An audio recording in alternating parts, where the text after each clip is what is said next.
Uh, hey people, we got 3 in so far. Hey Chris, bummer about the power cut.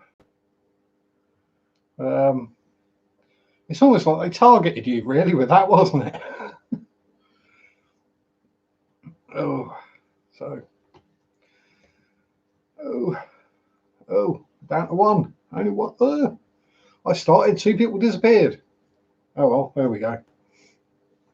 So yes, I'll get the warning out of the way first. There will be smoking, and there will be drinking of energy drinks, and maybe swearing. We'll just see how we go. So, so wait for some people to turn up before I start rabbiting on and rambling. Hey Mandy. Psst. 'Tis I, the clerk. Which is a joke only the Brits will get. Hey Jesse. Yeah. They did it to you on purpose, Chris. It's either that. Hello, Candy. Hey, Dan. Yay, I got a like. Oh, 6 likes. 12 people. Wow. Scary. Yeah, I blame all the people putting up Christmas lights and turning them all on at the same time, Chris. That's what I think it is. 1st of December, everyone's put up their Christmas lights 4 weeks early. Hey, Pam. Hey, Brian. Select Pet. Cody. Hey, Joseph. Yeah, I don't really do Christmas, but you know, I might stretch to a bit of tinsel hung across the front of the tank for live screens only. Hey, Sickless 23. There's just one thing I'd like to clarify though. Hello, Art Stroman. Thanksgiving. Why do Americans volunteer to eat turkey twice in a year? It's bad enough eating it once at Christmas. It's absolutely foul. Forgive the pun. Yeah, why choose to eat something that's that nasty when there are perfectly lovely things like ham or bacon or beef or venison or turkey is nasty. Especially when you live in Norfolk and everywhere's got bloody turkeys going gobble gobble everywhere. Yeah, not the last couple of years, but I did go through a phase of eating reindeer steak for Christmas dinner. So yes, a bit of the older reindeer. That's eat a bit of Rudolph's butt cheek.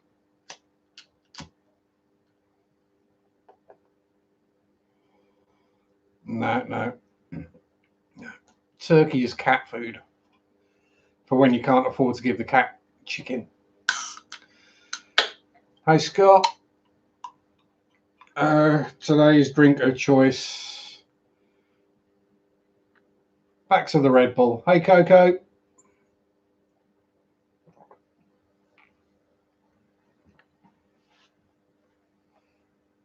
Melatonin. Yeah. So chicken. I mean, I don't eat chicken either, but there's good reasons for that. Turkey's a turkey. It's a big horrible bird that most people buy, and then it doesn't even fit in the oven. Hey Dwight.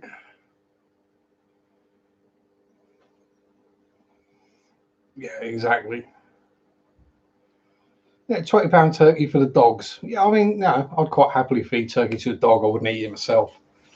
As I said, I wouldn't eat chicken either, but that's because I worked in a chicken factory for 7 years. And if I told you some of the things that happen to chickens in chicken factories, you guys wouldn't eat chicken either. I mean, we had a couple of years ago, there was a big hoo-ha in the news about a certain chicken factory and all these things that were wrong, and people were all up in arms and in shock about it. And those of us who worked in that industry just sat there watching it going, yeah. Yeah, that's normal. Yeah, that's what happens. Just because it falls on the floor, you don't throw it in the bin. You just give it a brush off and chuck it back on the line again. Yeah, so I just don't eat chicken at all anymore. The only nuggets I'm interested in are made out of gold.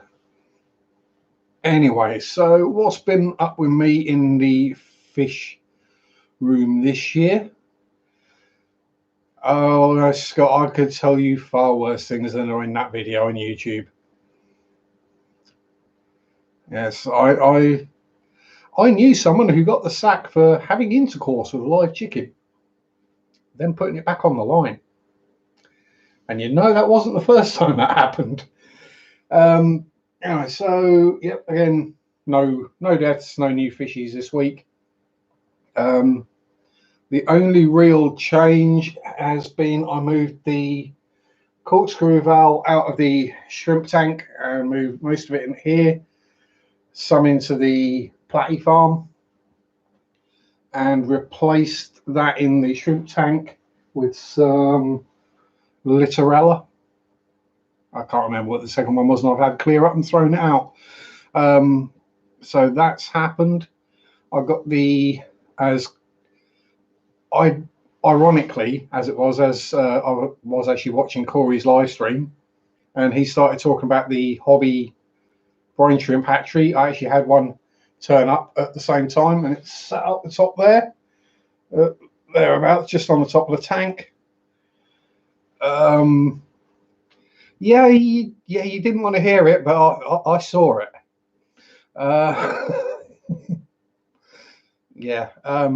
So yeah, I started up the brine shrimp hatchery, and yeah, I was started that yesterday, and I've already fed brine shrimp, baby brine into there, and for the celestial pearl danios. Bob's not here, but the pond is fine. We've had a couple of hard frosts, so the comets have gone down to the bottom with the frogs. They sort of entered hibernation mode. Yeah.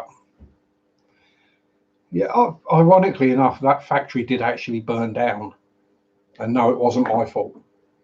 I wasn't there at the time.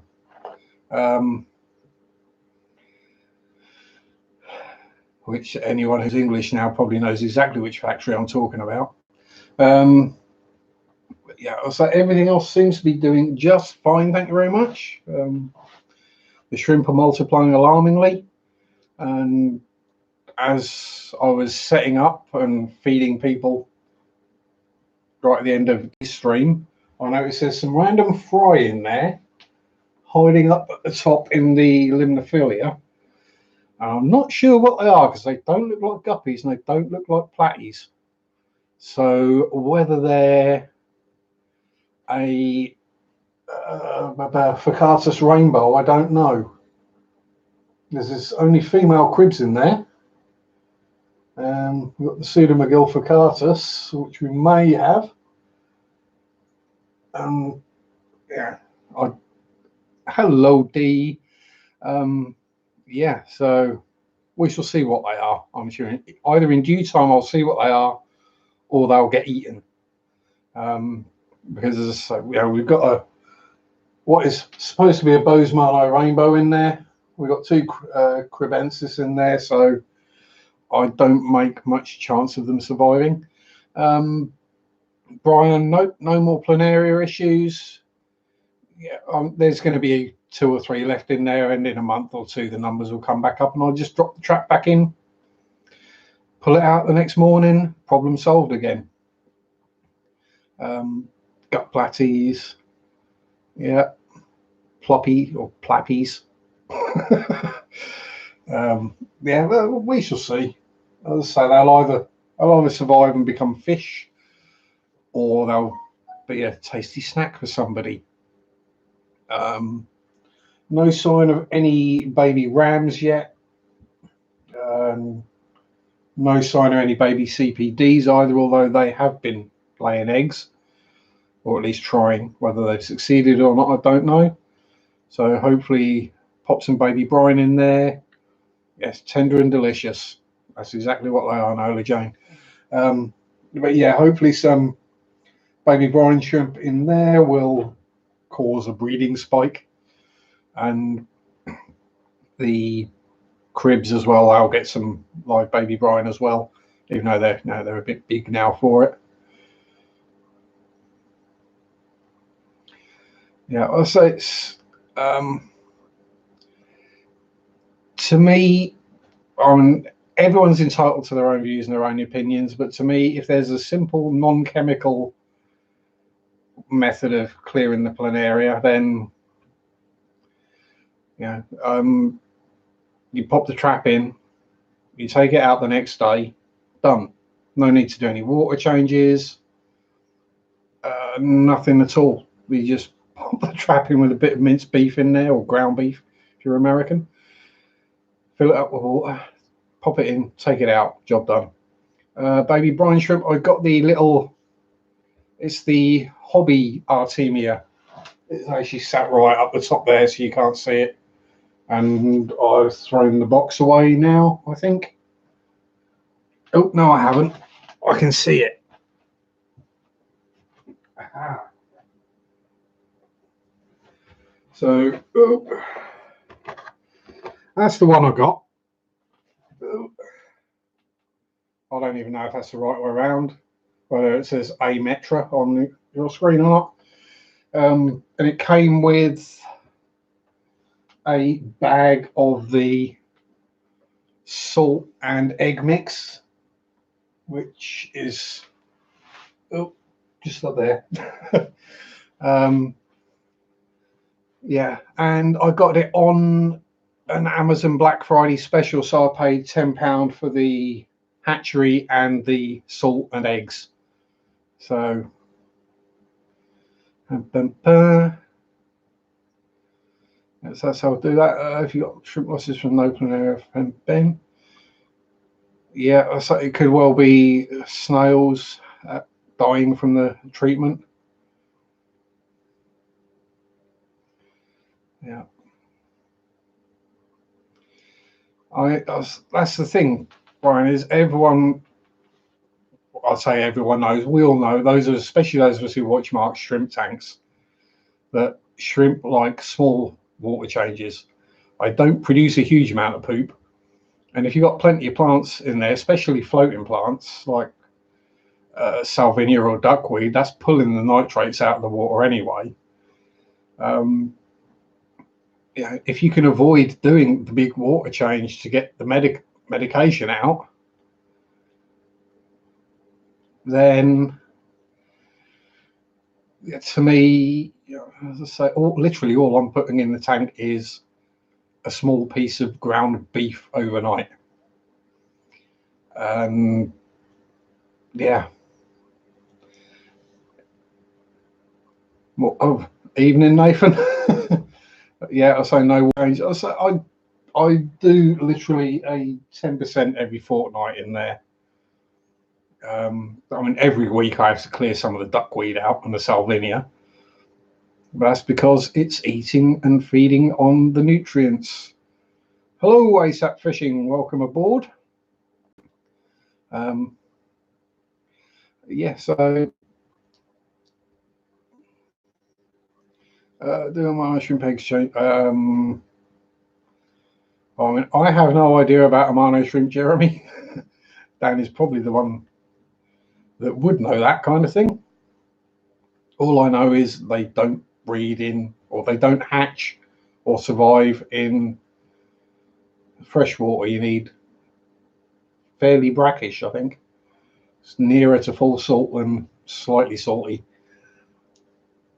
A bit like that chicken was. That was pre-salted.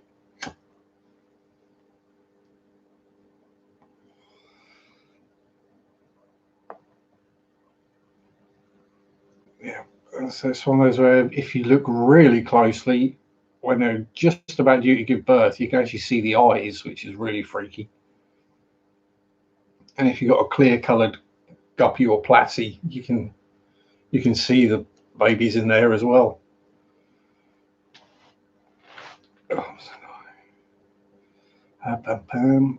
Speaking of platies, both the big female neon tuxedo platies have dropped their fry in the platy farm. So either I have a very full ram and peacock gudgeon, or there's going to be some baby platies in there.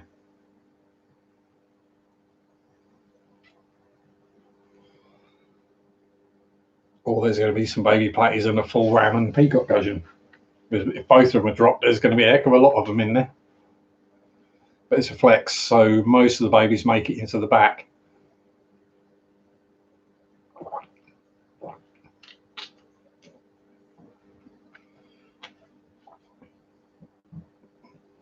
Ooh, and I'm at short notice, as it were, this week, so I haven't written anything down that I wanted to talk about.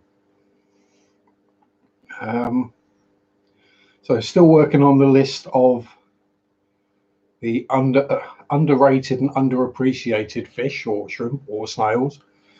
So if anyone has any ideas on that, it's things that are readily available, easy to look after, and actually really pretty. So if anyone's got any ideas on that, see if we can get a list together.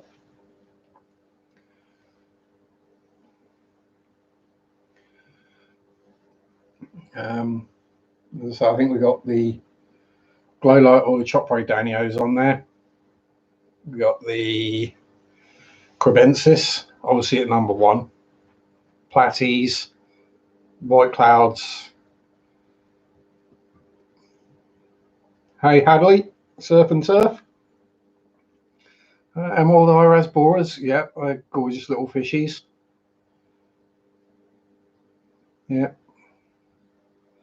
Yeah, the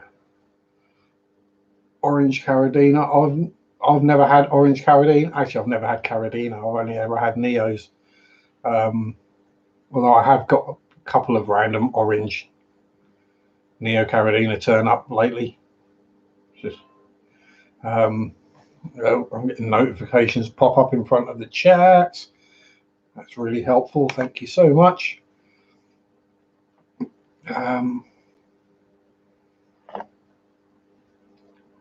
Yeah, I would have thought a Marno shrimp would have been safe from bitterlings.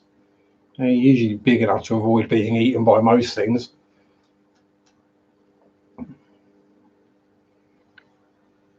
But can't blame them for hiding up.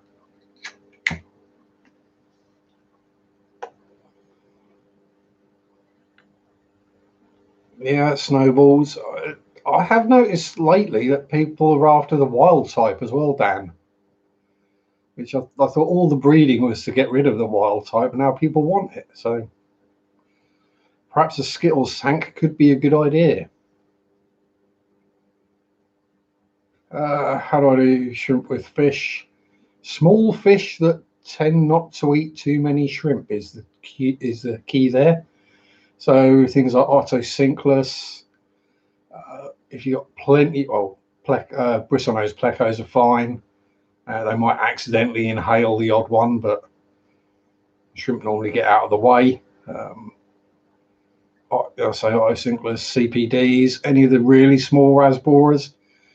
Yes, they will eat the occasional shrimplet when it's newborn, but they grow relatively quickly to a size they can't get the shrimp going and doing really well first. That's the important thing. It's like as well, I kind of put 2 and 2 together and figured it out before I did it, but it's if you're going to put a more aggressive fish into a tank, say you're doing a tank with, let's say, apistos, embotetras, guppies, or something like that.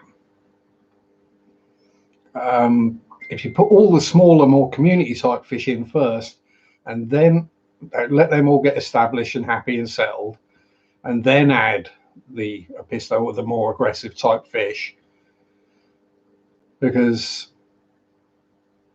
to me, if you put the more aggressive fish in there first, they claim it as their territory, and then everything else that goes in afterwards is invading their territory. Whereas if they're already there and then they decide to make it their territory, they tend to leave them be.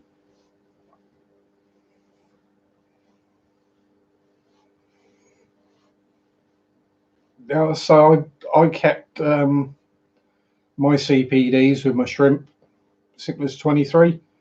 I say there's no way a CPD can eat even a sort of 2 or 3 week old shrimp. I mean, a freshly born shrimplet perhaps, but as long as you've got plenty of moss or whatever in there, then enough young should survive to keep the numbers up or increase the colony. But I say, even with something like little Ginger, the longfin super red bristlenose, she's only little, but even like with Dave in there. Hey Matt, how's it going? Yes, they could technically eat a shrimp, but they wouldn't necessarily do it on purpose. It's like when Corey's Puffer Murphy. Now, yes, he does accidentally occasionally kill the odd guppy, but it's because the guppy's swum in front of his face when he's gone to eat his shellfish. It's a complete accident. Hey, Chewy.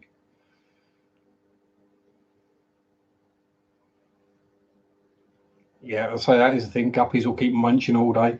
Guppies are also a good way to get rid of planaria.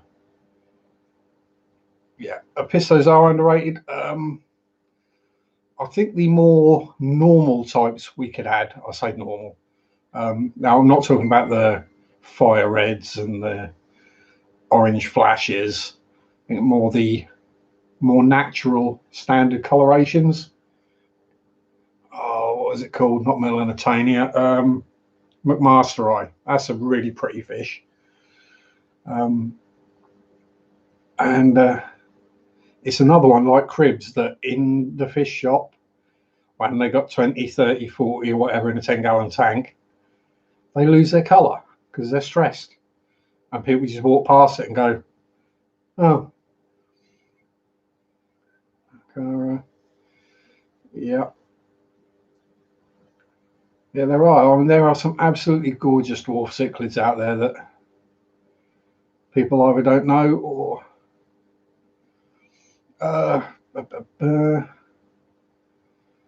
where do I get my plants? I get most of my plants now from either Pets at Home, which would be Petco, PetSmart in the US, or a little local aquascaping store called Scaped Nature.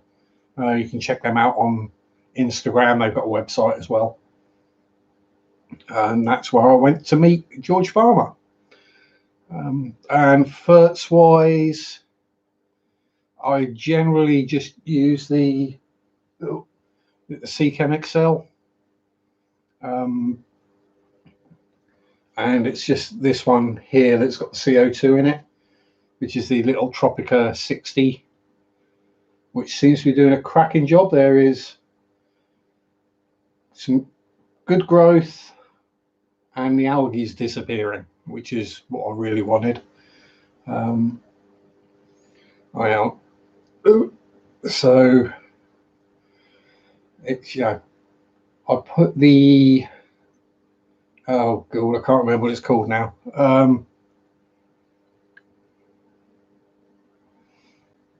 What was it called? Bacopa compactor, that's it. I put that in, like, was it 2 weeks ago? And I'm trimming it already. Yes. Yeah, that fert is shrimp safe. Yes, there is a little bit of copper in there, but we're talking minimal, microscopic levels. There's more copper in your water that's come from the pipe. Let's put it that way.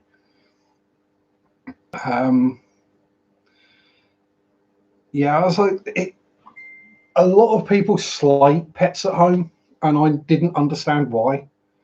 Because the local one to me, or the closest one, easiest one to get to to me is in Thetford, and that is an absolutely amazing shop. Yes, you're going to get the occasional dead fish in a tank. It happens. Happens to all of us that keep fish. Now, every so often something will die, and they're dealing with fish that have come in and are completely stressed out. You know, so you're going to get the odd dead fish. You're going to get the odd illness. You know, they shut down and block off the tank, so this one's undergoing treatment. No, the people that are running the fish department know their stuff, know what they're talking about. It's clean, it's bright, the fish are generally healthy. I've not had any issues with any of them I bought from there.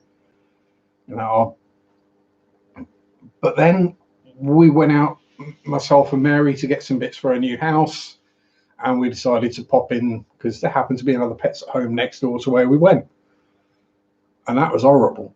You know, I wouldn't buy anything from there. No, certainly not livestock. Even the plants they had didn't look great. Right, that's the other thing, is most of my plants now are the tropical ones, either the in vitro ones that are grown in the jelly nutrient agar, or the ones that come in a pot. Hi, Big J. Jeremy, not sure then.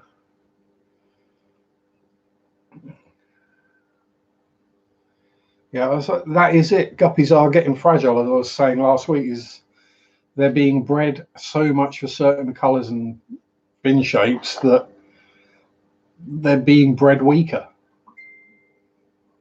I mean, I didn't keep fish back at the time. I remember when I was younger, everyone had guppies in their tank, and they were bomb-proof. Now, you never heard of someone's guppies dying.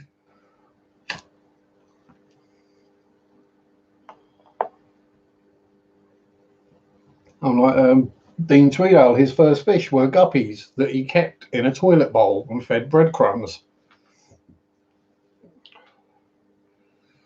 Yeah, try doing that with today's guppies. They'd be dead in 3 hours. Yeah, you can do, Hadley. That's kind of what I'm doing, really, because I just buy a few of each of the ones that I like the look of, males and females, different types, and just chuck them all in the same tank. Mutt guppies, but same as with a mutt dog. Well, I say that. A couple of the ones I've got in there have got spines that are shaped like an S, but you know, that's guppies. They've had their genetics messed with so much that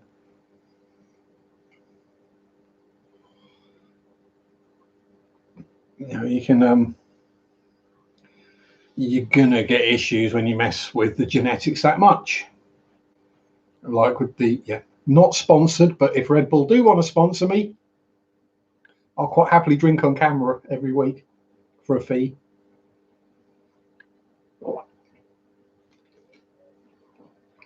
Yeah, come on, they sponsor everything else.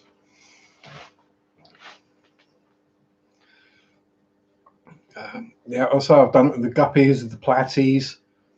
I mean, anything common like that, you know, it's not something you're worried about preserving a line of. Yeah, there is that as well, Brian, the amount of antibiotics and stuff that have gone through the water systems. Thankfully, the antibiotics are slowing down now, because we're not getting them from the fish at all. We're not getting them as much from humans, because we don't get them all the time. Actually, protector in the toilet. Yeah, I had a Harlequin Rasbora nearly go down the sink as well the other week when I was moving them from there into there. Yeah, he decided to jump out of the net and nearly went down the plug hole.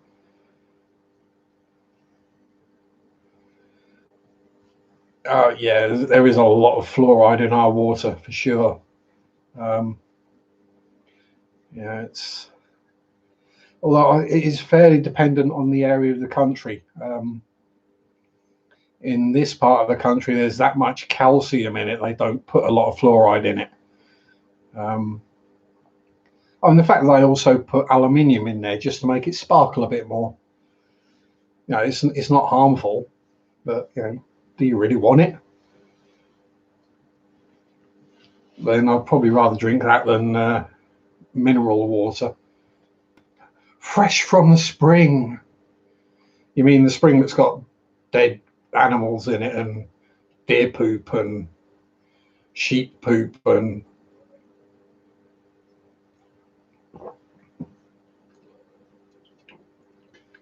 yeah, mine comes out somewhere there, Brian. I'll say literally, if you have a dripping tap around here, within a week you'll have a stalactite hanging off of it. You know how people clean their taps? You do it around here with minimum vinegar.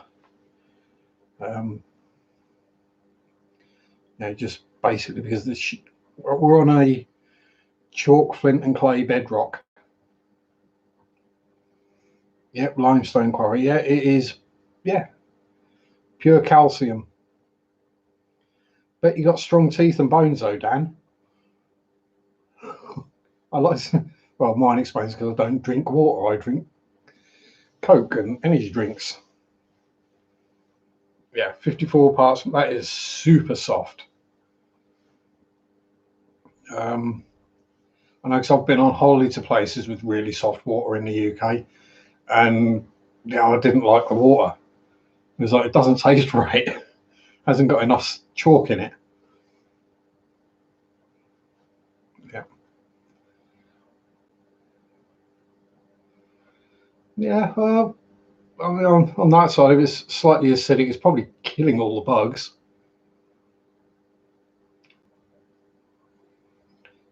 Damn, Dan. Yeah, that is even harder than mine is. I think I'm on. Well, it's about 15 GH and about 19 KH, something like that.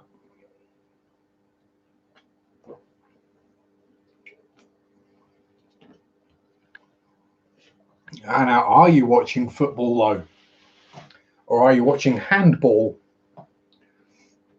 Because football is played with your feet, not your hands. Yeah, I mean, yeah, Dan, you definitely not got to worry about pH crashes, that's for sure. Yeah, that's what local club is, a cichlid club. Oh no, you're not going to do a turkey stream. Oh dear. Turkey stream, is that what happens on the Black Friday morning? The turkey stream. Hi, Dennis, salad. Yeah, so I use active substrate, Brian, in most of my tanks, so it helps to pull the pH down. Faster pussy cat and Motley Crue.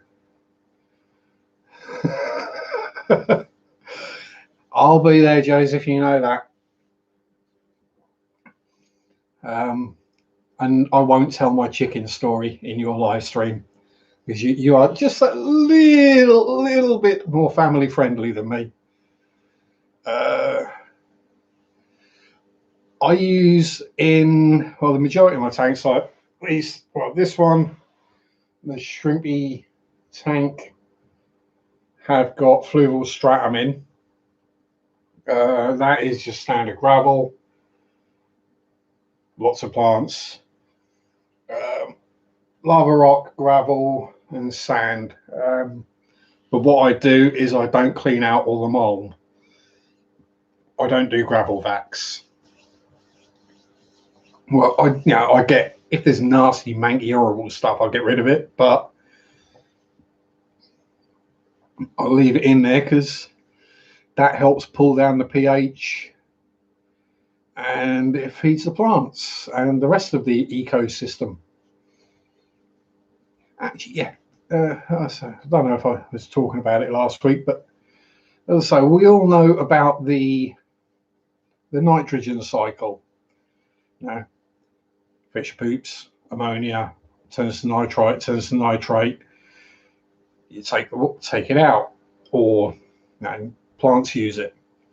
But I'm trying to get my head around and work out, in simple terms, what I'm calling a biocycle, which is where you've got the tiny microflora and fauna that Joseph actually does show on his microscope, the single cell stuff and all that kind of thing. Then you've got the next step up from that feeds on that, and eventually you work your way further and further up the food chain until you end up the biggest fish in the tank, or the biggest shrimp in the tank, or whatever it happens to be. And to me, you want that entire complete biocycle, because eventually the big thing dies and then all the little things eat it, and it keeps it going around and around and around. I think that is possibly one of the secrets to a healthy and balanced tank. Yeah, I mean, I've only been doing this a little over a year, so now I could be completely wrong, but I do a lot of thinking about things. So that's kind of my theory.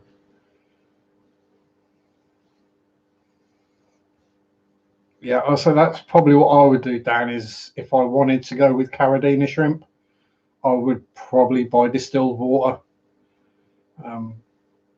There's, again, an RO unit around here, given how inefficient they are, i.e. the amount of water that just goes down the drain, basically, for the amount of water you get, they're just not financially viable. Because, as I was saying last week, we pay for what comes out of the tap and we pay for what goes down the drain. So if it's coming out the tap and going straight down the drain, it's a complete waste of money. So yeah, I'd rather buy distilled water from the garage or whatever than. Hey, Joseph, there's nothing wrong with using plastic shoe boxes.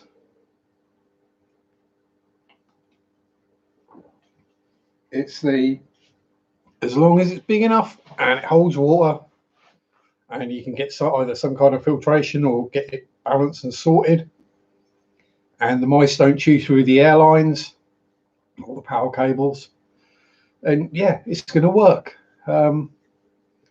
Also, I've got it's a 10-gallon plasterer's bath now that I'm using in a pinch as a grow out tub, and it's just doing the job. It doesn't have to be a super pretty display tank. If you're just breeding fish or just keeping them alive,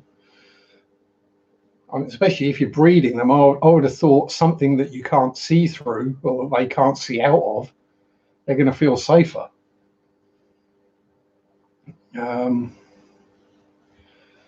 Yep, sterilites work. Yeah, I mean, as I say,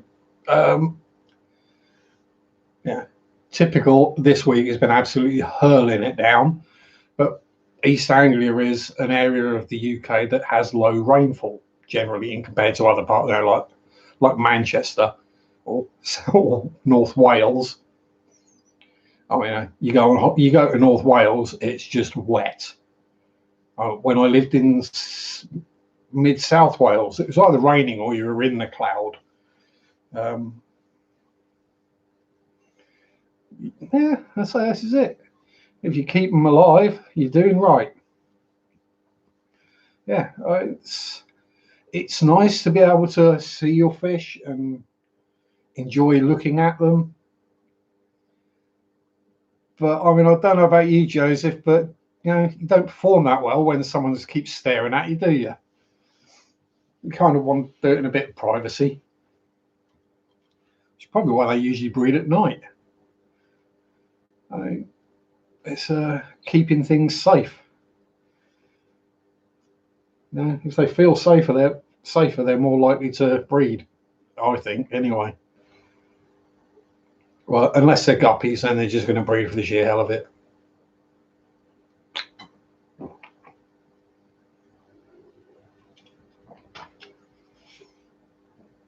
Good point, Dan. Yeah, there's a lot of snails in there. They'll munch the. I just had to reread that, Joseph, because my dirty mind read that a bit wrong. Yeah, you can stack shoe boxes.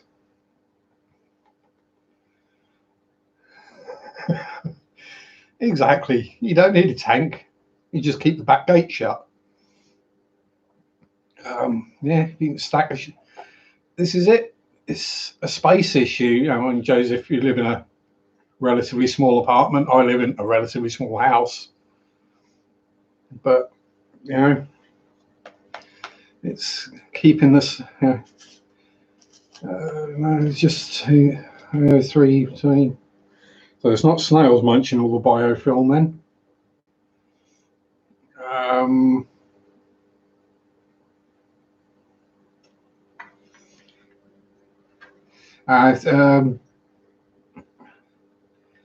It depends how big your feet are, Brian.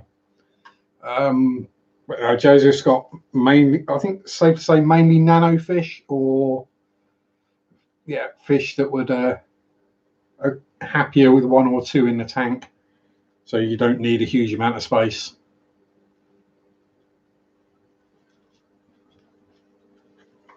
But yeah, so what would I do if I wanted to build biofilm up?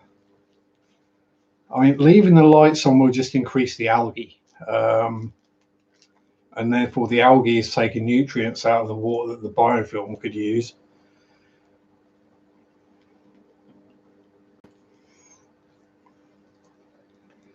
Cool. Least killies. They're pretty. Yeah, just a little sponge hook, Bacteria. I've never used Bacteria, badly. Yeah. Joseph likes to get real close to the tank to see the fishies.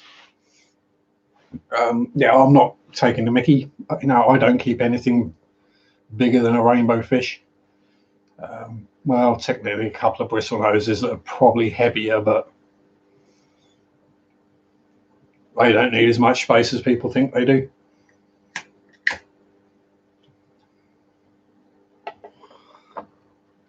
Well, Joseph, if you ever came fishing with me, you'd see how to catch some tiny fish. Normally on a big bloody hook as well. Oh, I've actually caught minnows on hook and line. Yeah, yeah.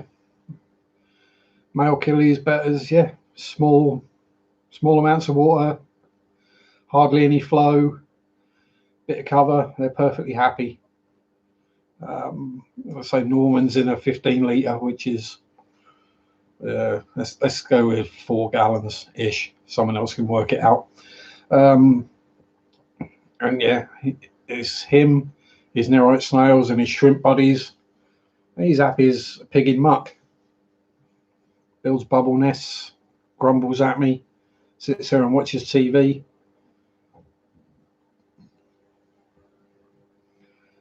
Yeah, I mean, that's the thing, isn't it, Joseph? Is how much ammonia does one killifish pump out, as it were, in a day, and how many bacteria do you need to munch that much ammonia and nitrite? Not many, I'd think. So, yeah, I'm thinking Lucas Bretts is gonna, whether he'll admit it or not, and I know there are other people that are doing it as well, like MD Fish Tanks, but Lucas is the biggest, and I think he's going to bring about a big change in the hobby.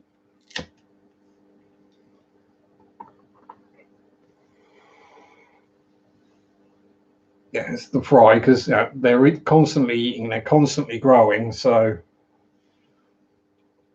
I would have thought probably a especially one of your tetras, the blue tetras. I'd have thought one of the fry probably eats just as much as an adult does.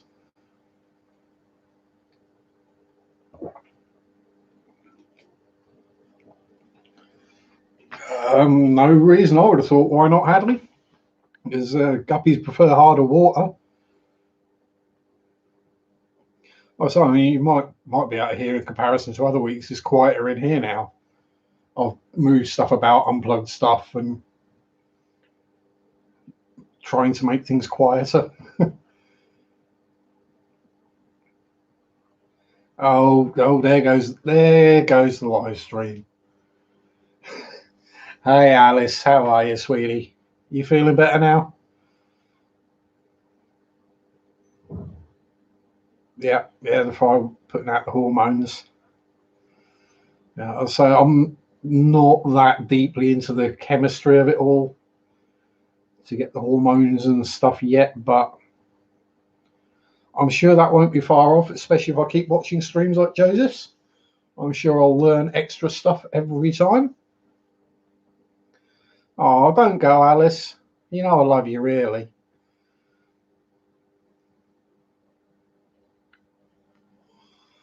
Especially because you were winding up Corey the other day. That was funny.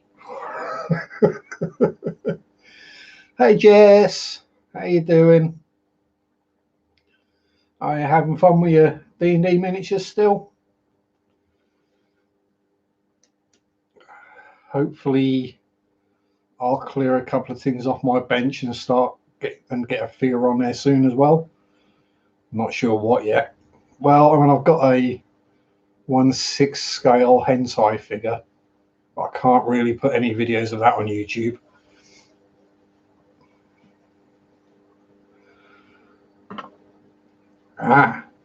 I'm guessing good afternoon is good afternoon. See, my Scandinavian is coming along well.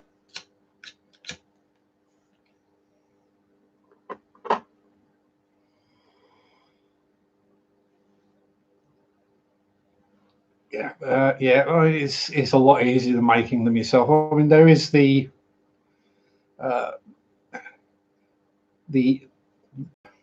sense of accomplishment that you've done it yourself. But yeah, sometimes it's just easier to buy them. Although one set for the wood grain textures, I know the using a pen or a pencil to score works well, but if you get hold of a razor saw and use that, it will give you a much finer texture. It just looks more realistic and more scale. Yeah. Turn up to a fishy stream and get modeling tips. Yeah, I'd be proud of it too, Jess. It was a really nice bookcase. As I say regularly, time difference wise, I may not sit and watch everyone live because I'm probably fast asleep, but I do go back and watch later on. So, to watch, give you the view time, give you the like. Yeah, well, Dennis has got all the shrimp. He's got more shrimp than Morecambe Bay.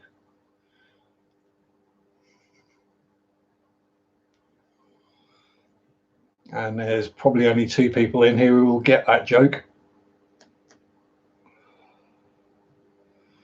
Don't go back. 3 degrees, way too cold to get out of the house. No, it's warmer than it was here and yesterday, Brian. It was more like -3 here. We had a frost that just didn't clear all day. And then it cleared, and it's been damp all day, and now the temperature's dropping again.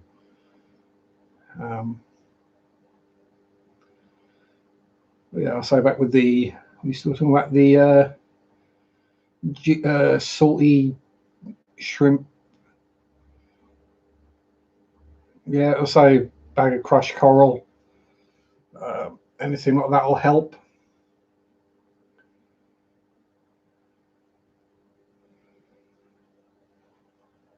Yeah.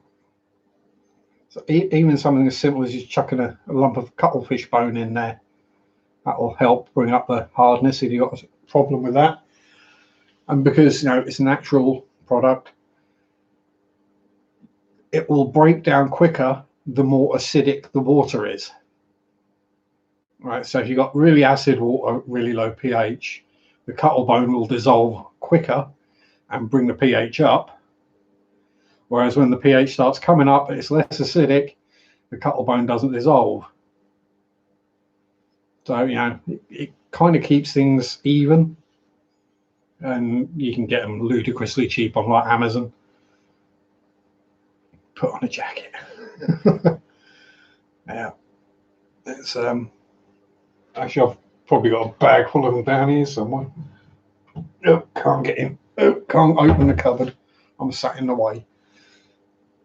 Yeah, I think I bought like 10 large cuttle bones off of Amazon for about £3 or something stupid like that.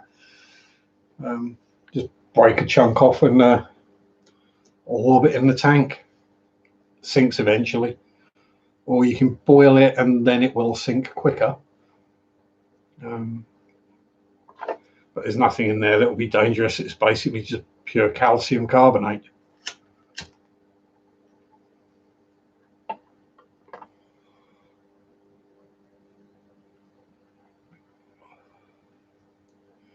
Yeah, turtles will love munching on them as well, Andy.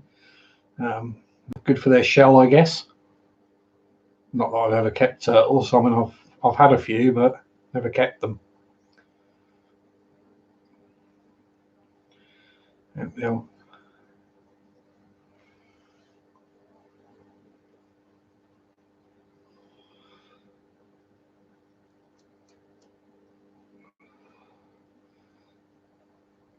Yes. Did I have anything else in particular I wanted to waffle about this week? Not really that I can think of off the top of my head. Unless anyone wants to hear a new injury story. As I did manage. Well, it's an old injury, but I figured it out. What I'd actually done.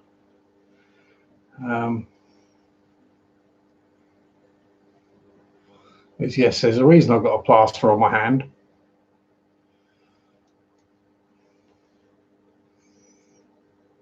Is there anybody there?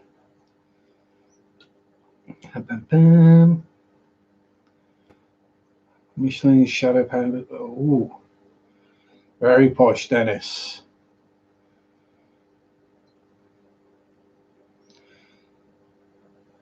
Yeah, I'll pretend I know. I'll pretend I know exactly what shrimp you're talking about. Michelin, they're the red and white stripy ones. Shadow pandas, they're the black and white stripy ones. And red wines are the dark red ones, I'm guessing.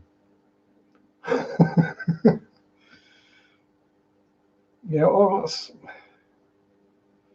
depends probably how far they got to ship and whether they can put a long enough lasting heat pack in there, I guess. There's a good heat pack in there and it's a well insulated box and it's not got to go too far. I think you can still get them in the UK from UK distributors. So the one I use being Pro Shrimp. Although I say that I've never actually bought any livestock online. Cross between CR.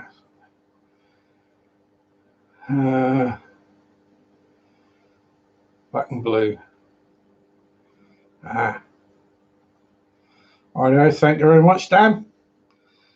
I think I kind of understand that. There's all the 12 shoe boxes, new fry grow out rack. Exactly, Joseph.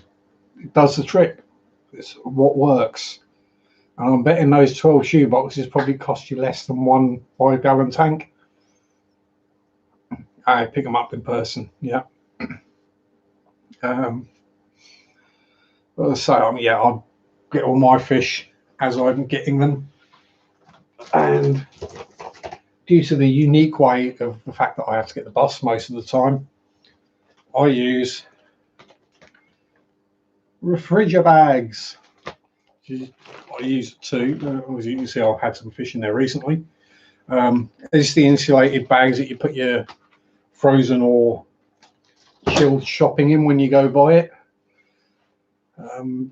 So, you know, keeps the heat in as well as keeping the cold in, and it keeps the light out as well. So they're warm. You know, they don't get cold, because it takes me about an hour and a quarter roughly to get back from Norwich to here by the bus. By the time it's been around the houses and the villages and stopped 350 times. So yeah, it keeps the fish safe, warm, in the dark, so they're not stressed by the time I get them home. And I've not had issues with a fish since. The only one I did have an issue with was the peacock gudgeon, but that's more to do with where I got them from than the peacock gudgeon, or my handling of them, let's put it that way. It was a local garden centre, and it's the only place that had them, and I wanted them. So, highly, yeah, so the only place that had them, I wanted them, I got them. I bought 3. One died literally within an hour of me getting it home, put it in the quarantine tank. The second one lasted about 3 weeks. Third one's still going, but it doesn't, you know, it's not like full of colour and life. It's, you know, it's still alive and doing okay, but it's not great. No, I've not bought any new DVDs lately, Alice.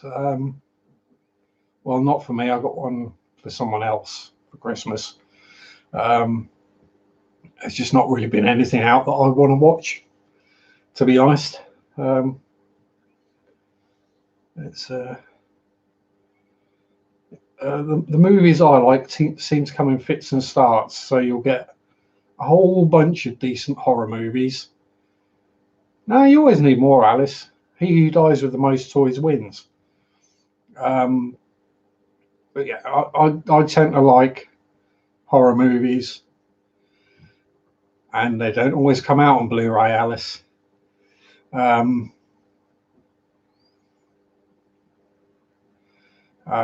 worry about it, Lidge.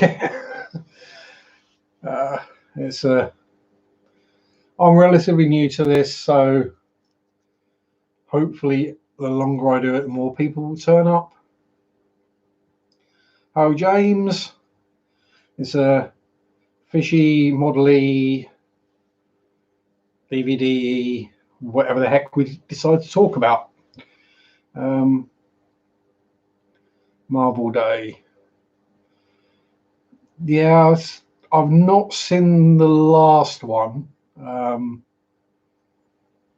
Was it Avengers Assemble with the first one with Thanos? That didn't really float my boat too much. Mainly, I'm not a fan of Guardians of the Galaxy, so having those guys turn up didn't really do much for me in the movie. It just felt like let's shoehorn as many people as we can into the movie.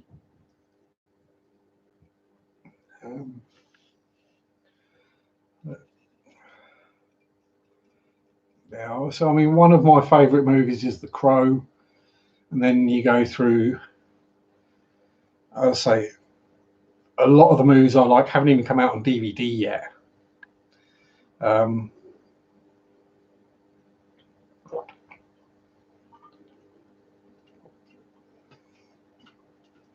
Yeah, He Who Dies with the Most Tanks toys. Yeah. Hi, Anna. I have my driver's license on an app now. I don't have a driver's license at all, Alice. Not since I lost it many, many years ago. Hey, Stephanie. Yes, I was a naughty boy in my youth and I lost my bike license.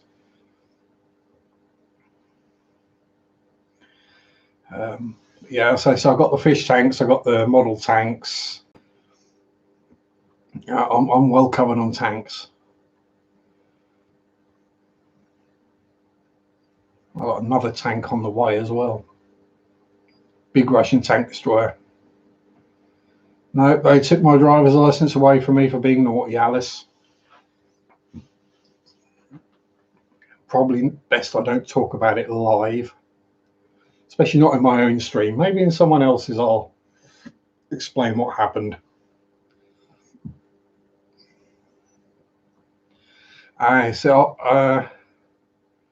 Now how do I say this? I'm not a fan of Harleys. I'm more of a fan of motorbikes where your feet are somewhere up near your bum, and when you go around the corner, your knees and possibly your elbows touch the floor as well.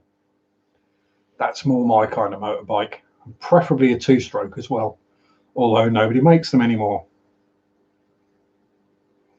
After everyone leaves. It'll still be going up on YouTube though, Alice. Yeah, big slow leak oil. Yeah, I never understood having the engine and the gearbox separate when you don't need to. That never made sense to me either. Hi Priscilla, good evening, sweetie.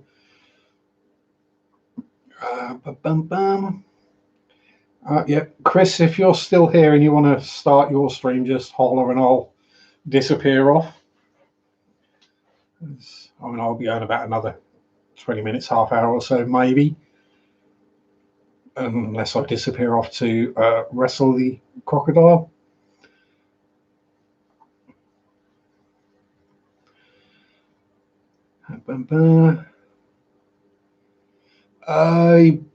No, you don't. Not on Facebook, Stephanie. How do I put it? My Facebook is my Facebook. It's not like this is my modeling page or this is my fishy keeping page. It's this is me. So it's I'd say starting.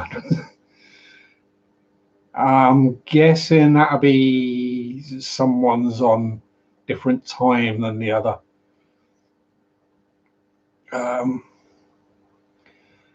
Yeah, as I say, I'm a screaming two-stroker kind of guy. Who is this Jospe you talk of, Candy? Your thumb's getting a bit tired.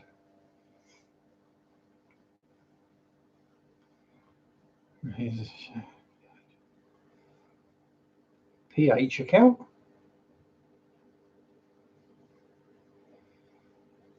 I'll quite happily put my PayPal in. Hi, Bob.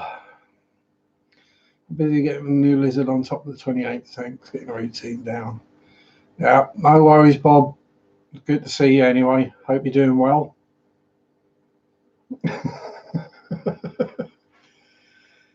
Oh, yeah. Yeah, there's a reason I'm not with Virgin for internet, Hadley.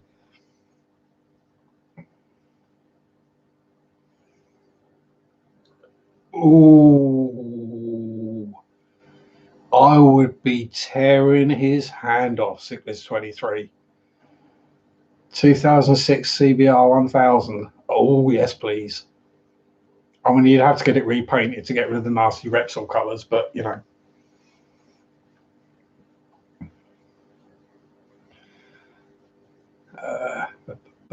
Where was I before I got sidetracked by something? Yeah. It's white. Oh, that's okay then. You'll easily be able to paint over that with matte black, which is the only colour a motorbike should ever be. What you do is you paint it matte black, then you melt a whole bunch of candles over it, and you paint more matte black over the top of that. And then when it gets hot and the candle wax starts melting, it looks really cool. Here comes the snow. Oh dear. Oh, yeah. Hopefully not here. If I had $3.5 grand, well, $3,500, I'd probably buy it for myself, to be honest, even though I can't ride it. Yeah, I mean, legally and physically can't ride. As you may know, I've got iffy shoulders. It's combination of hyper flexibility. Hey Melvin, and yeah, I've got hyper flexibility, and part of the joints, just well, especially the right shoulder, is missing. So if I get onto a big motorbike like 1000cc and crack the throttle open, I dislocate my shoulders.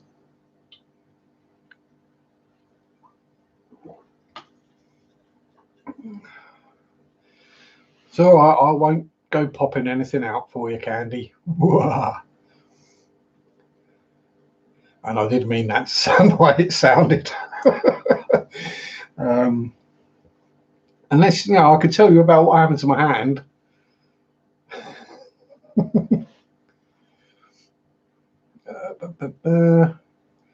Okay, ruby red white on bloods. Cool. Oh, I think most people have hit the thumbs up. Let's be honest, we're never going to hit the magic numbers to get YouTube to put me on the front page of anything anywhere. Yeah, I can't help it. I'm just full of innuendo. I don't even do double entendres most of the time. They're single entendres.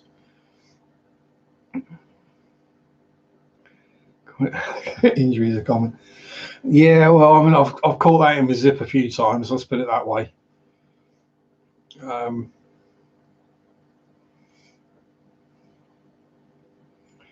Yeah. Getting it caught in the zip isn't the problem. It's having to unzip the zip afterwards before we can get it out. That's the bit that really hurts. The zipping up is like, ow, and then it's like, no, I've got to pull the zip down again. Yeah, I've got the subs to get the monetization, Hadley. I just haven't got the viewing hours yet. That'll come though. Don't worry. Naps are important.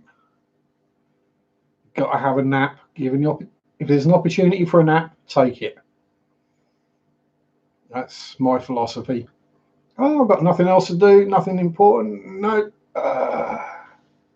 Have a nap. And if you've got a fur buddy to have a nap with, that's even better. As long as it don't fart in your face. These jeans on for 5 years. Yeah.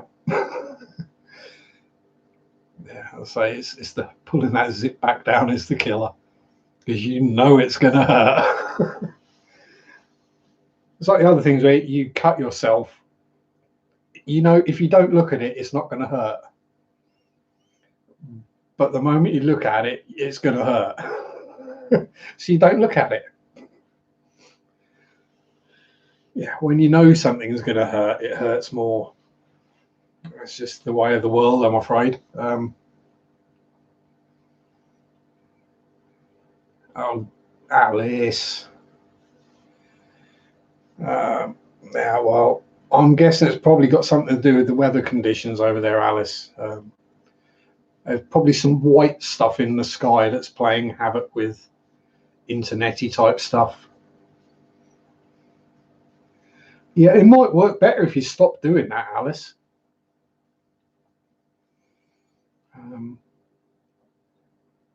That's why I have button-up flies. Yeah, so that's a good idea. Mind you, yeah, you can still do it with button-ups. Trust me. There's yeah.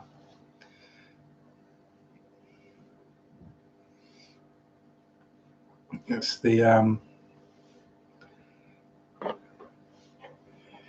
yes. Alice still lives in the basement. Lots of swings hanging from the ceiling. Yeah, we all know about Alice's basement.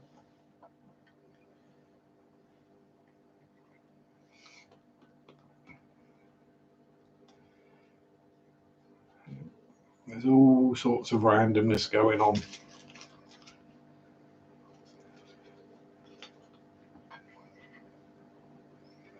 And don't worry, I won't do a blackie and take my t-shirt off. Well, not this time of year anyway, perhaps in summertime. Well, then I'll strategically angle the camera so, again, all you see is the shoulders. That's probably a scary enough sight.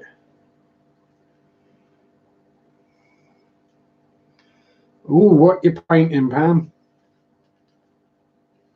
I know it's going to be something awesome, but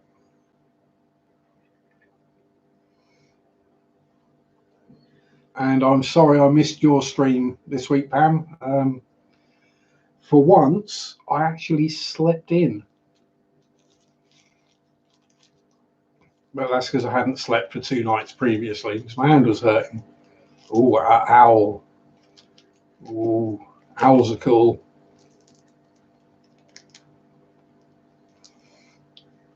But the yes, Brian, Pam streams. It's a Thursday morning for us. Hey, Cheryl. I think it works out. It's normally around.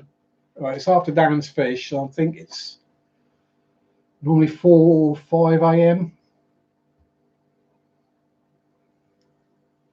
UK time, anyway. So I try to get up and watch because I do enjoy Pam's streams. Because much like mine, I can be a bit crude. Oh, pardon me, channeling Blackie again.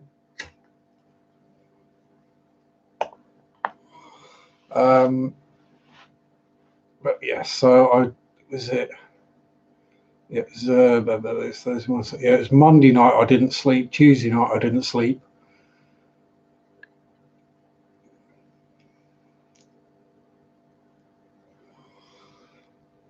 Oh, Stephanie, if I do that, you'll know about it. And that's me keeping my burps quiet. Yeah, I can burp very loudly. Yeah, so I'd literally gone 2 nights with no sleep, and then I figured out how to stop my hand hurting, and I slept for about 10 hours. So basically, what it was is an old injury where I accidentally punched a forklift. And as you may all know, forklifts are large, heavy chunks of metal that don't move very far when you punch them. And what I did is I broke both those knuckles, and we'll go back several years. And now healed up, all fine. And then I've been getting sort of pains in my hand off and on, just little. And then it really kicked in the other day. And I was, there's a chunk of bone floating about, and it's moved from that knuckle way back to there. And it was pressing on a tendon. So I basically moved it out of the way. Let's put it that way. See you later, Dennis. Yep, enjoy your new shrimpies. Oh, yeah. That's a shame Derek's not here, actually. Because I was going to give him some grief about that shirt he was wearing on Aquamate's stream. Don't know about 44 Mag guy. He looked more like 44 Mag PI. And if any of you guys see him, you can tell him I said that.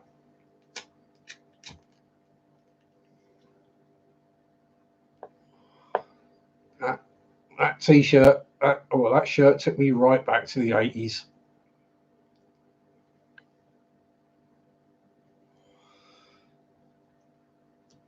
I was expecting a couple of Dobermans to walk in at some point.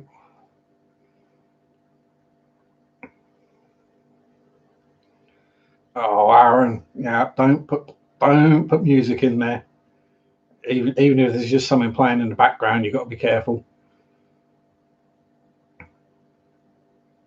I guarantee not guarantee, but if I sang a line from a Beatles song and got it roughly in tune, they would probably ask you to take the video down. You might be profiting from our work. Yeah, right. It does make me wonder how all the reaction channels work. Because if we put like 30 seconds of a song in one of our videos, it gets copyright struck and taken down straight away. So how does playing the entire music video and talking about it work? And a lot of them are monetized as well.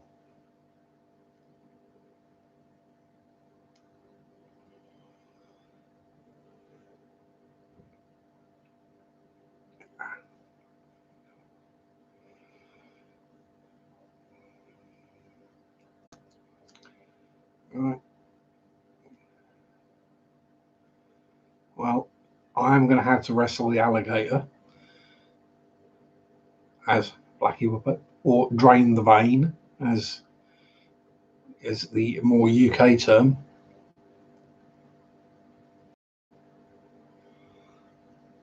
Drew Mickey Mouse on a snail once and YouTube found it. Howdy, Steve. How you going, mate? Any joy with the toe?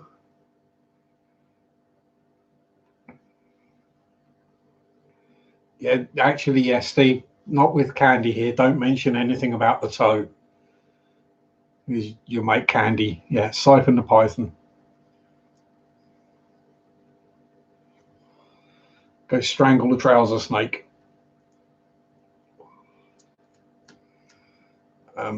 So what I shall do, I will be back in a moment. Talk amongst yourselves. Give me a minute or so.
Here I come to save the day. Right. That's better. Is anyone still here? Bloomin' heck, you all stayed around. That's better. Very strong antibiotics. Yeah. Fingers crossed for you, Steve. There's only so many toes you can lose.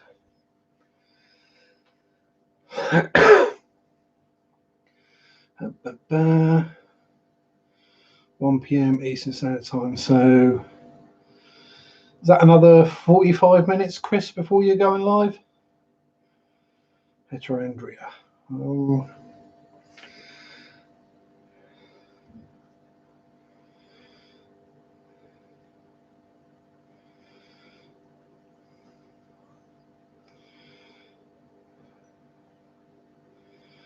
Hey, yeah, if you're sore all over, be sore all over. Are we talking hangover or too much exercise or illness? Hour and 40 minutes would be 9, then Joseph at 10, and Funk at 11, and Suzuki at 12, and King and Queen Cichlids at 1.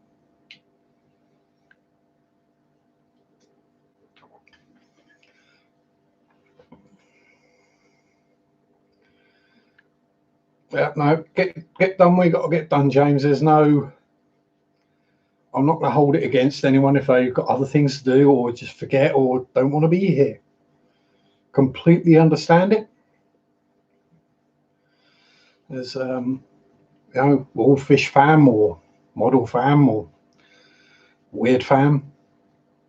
Pull myself. Pull muzzle. Yeah, I feel like crap. Yeah, it's just too much exercise.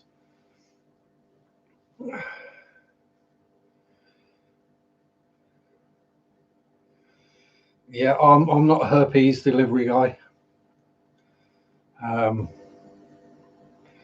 And I feel sorry for anyone if they look like me. But yeah, I think there's been a fair few issues lately, especially with I say the Black Friday, and there's been some, especially around here, there's been some pretty bad accidents. So a lot of things are day or so behind and need trying to catch up before the Christmas rush starts. Mandy, when someone starts doing models of fish, I'll start building them. I did get the wooden model of an angelfish, but that's just, I got it put together and primed it, and it just didn't float my boat. I want something that's actually going to be an accurate representation of what it is that the model is of. So if a company out there starts doing resin or styrene, there probably is someone who does them in resin. I just haven't seen them. But yeah, I would gladly build model fish and paint them. I've got the weird coloured paints as well. So, well, weird types of paints. I've got the iridescence and all that kind of thing.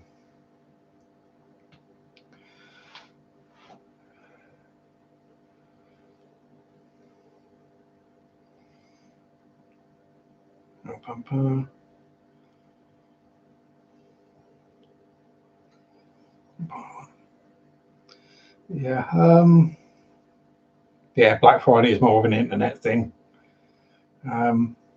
Some shops do it, but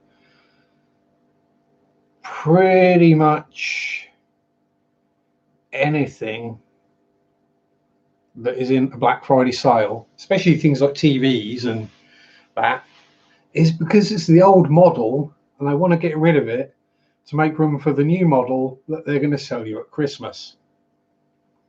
So basically, your Black Friday sale is all the old tat they just want to get rid of. I mean, if you get lucky like me and there's like something you want or need that's in a sale, great. Cheryl, have got painting Warhammer diecast. Yeah, I do some Warhammer stuff. There's a few kicking about. I'll go with, that's the easiest one to grab, is going to be the Tyrannofex, which is probably covered in half an inch of dust. It's supposed to be shiny. But yeah, I mean, there's one of the Warhammer Tyranid ones that I've done. Nice, greebly little monster. Oh, you wouldn't want to come across that in a dark alleyway anytime soon. So, yep. Would definitely put the Frighteners up if you came across one of them. New 24-litre silent compressor and tanks, new desks, all silent compressors. Yeah, I think I would. I think I'd miss the sound of the Model T Ford firing up, although not when it randomly does it in the middle of the night. That's kind of annoying. You get woken up in the middle of the night, the compressor's just randomly started itself up. So the API kits for 53 knots. Yep. Yeah, I've got Amazon Prime too, Mandy. Yeah, I've got some plastic skellies up there as well. But I did used to have a very large undead army. Yeah, I think that's pretty much what I pay for Prime as well. And yeah, by the time you factor in literally, I mean, just the cost of the deliveries, if you've not got Prime, you've only got to order like half a dozen things and it's paid for itself. And then you get the Prime TV as well, so you can watch all that stuff. Not that I tend to, really. There's not really that much on there I've seen that I like. A few series that I wouldn't necessarily buy on DVD. 313 complain about late deliveries. I could complain about deliveries, but that's because some of the drivers can't seem to tell the difference between one house and another. They keep knocking at next door, despite it's got their number right outside the door, big and bold.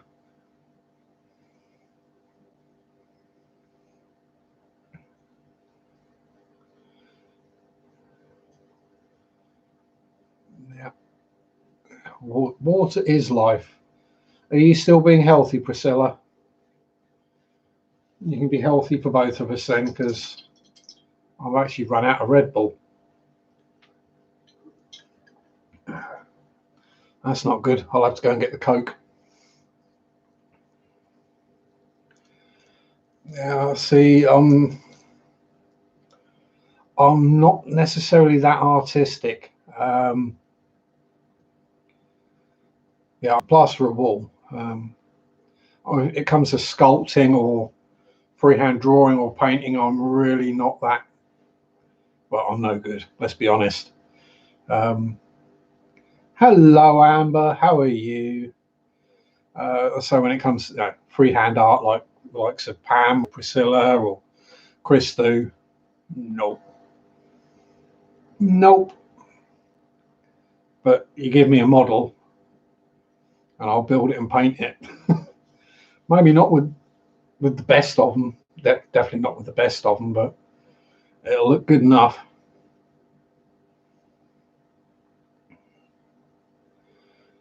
Boom.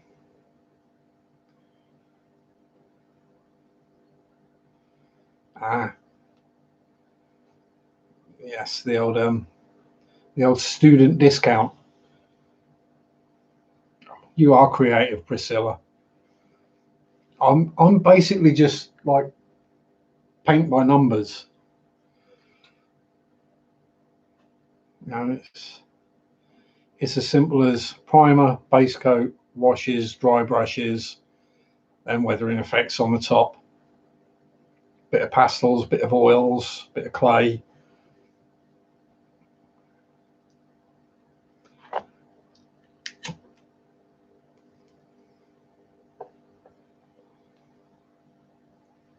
Oh, Joseph giving Amber all the little hearts.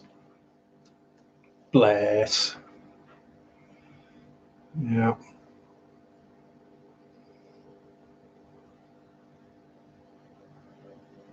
Oh dear. I do apologise, Brian. Yeah, I do apologise for giving you ideas for canvases. Yeah, I mean, I'm going to be. I've got myself a sketchbook and some pencils, so I'm going to give it a go. But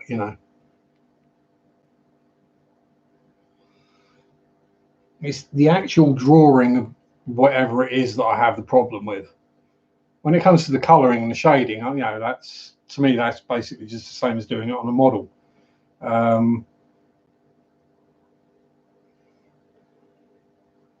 Yeah, I say it's the actual drawing something that looks like something. My painting techniques. I say it's just basic model and miniature painting stuff, Brian. There's nothing spectacular. Do I have anything drawn I could show? Trying to think where my old sketch pad went. Probably in the bin. Because I had that since I was like 18 or 16 maybe. Yeah, that probably went in the bin several years ago. If I get around to it, I'll try drawing something this week, Bob. Derek! His ears must have been burning. That shirt, dude, that you were wearing on Aquamate stream, dude. No, it was 44 mag PI. That's what that was. Right, that's just. Were you wearing that for a bet? Oh no, I'm not going to show that, Brian. No, I promised Alice that I would keep that to myself. That's for personal use only. Although the video she sent me is up on Pornhub.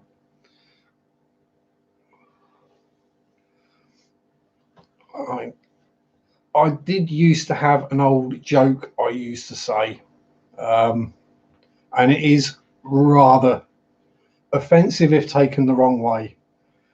And it was that I'm not artistic, I'm more autistic.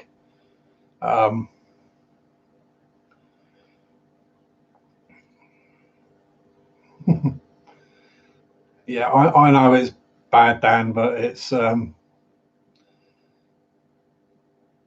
was using that, and basically when each their own, Derek. I mean, I've got one like it upstairs somewhere that I wore to a Hawaiian themed barbecue, and I've never worn it since. Probably because I probably can't fit into it anymore, but you know.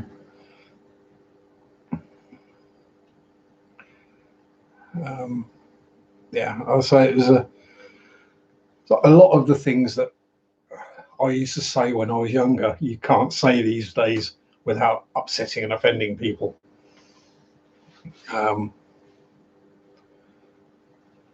It's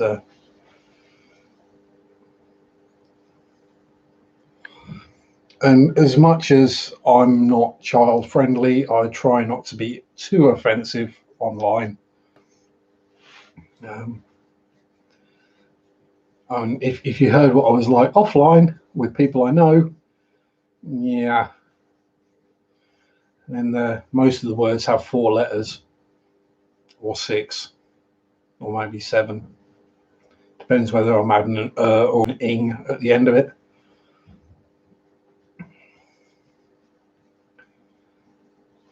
Yeah, I mean, I don't necessarily agree with being hugely politically correct, but no, there are certain things that really are kind of offensive.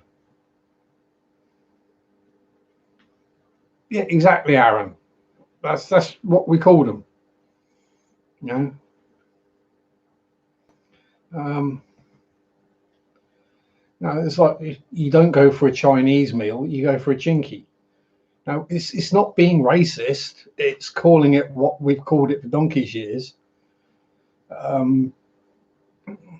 You know, it's just, but these days it offends people, so you can't say it.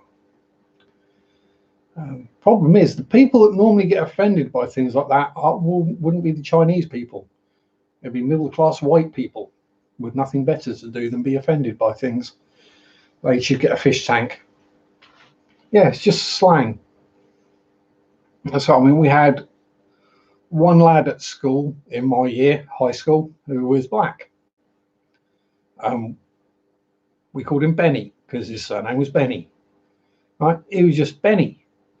It wasn't until we had a school football match and a parent started shouting racist abuse that we actually realised he was black. You know, it didn't even occur to us that he was different. Yeah, it was. Oh, yeah, he is black. Oh well. Yeah, drive safe, Priscilla. Um, Hopefully the weather's not as horrific down there as it has been lately.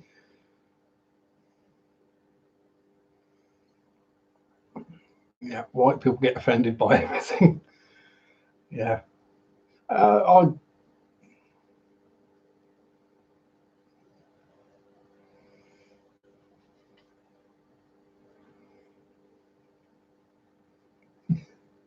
Yeah, we won't get into the politics of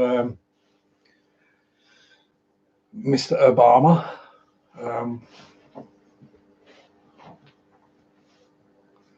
I was that white kid.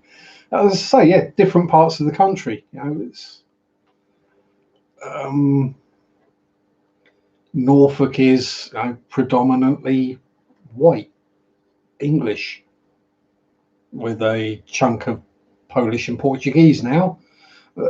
that's not a problem. I get on a lot better with them than I do with some of the Brits.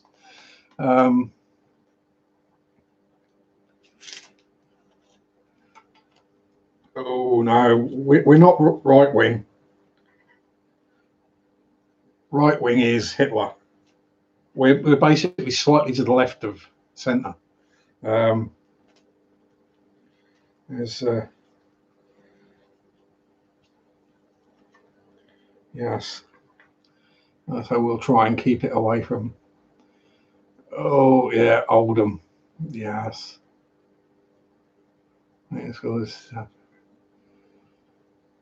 Yeah, exactly. You're just having a laugh, having a joke. There's a difference between saying something and meaning in a hurtful manner. I mean, there's a Malaysian guy I used to work with.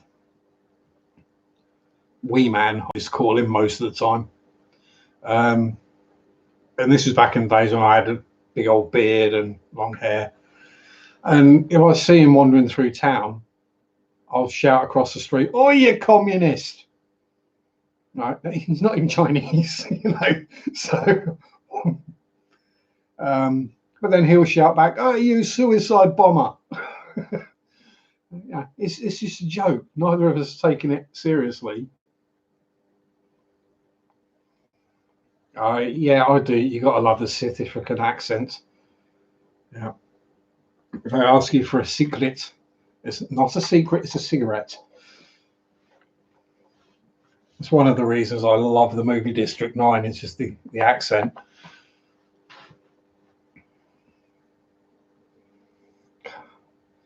But you got to take it steady sometime, gal. You'll be getting old before you're old.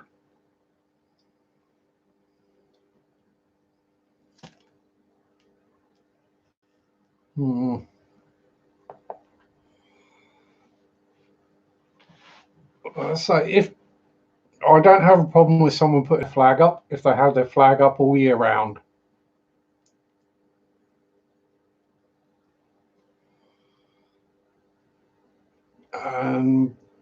The ones that bug me are when it's the World Cup or the European Championships and you get all the England flags hanging on the cars and out the windows. So you don't worry about being English the rest of the year.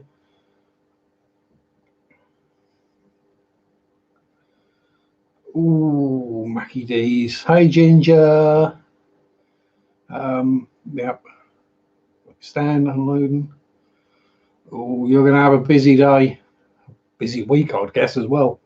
Because you're going to be wanting to get them set up. I thought you'd see me shite. Yeah.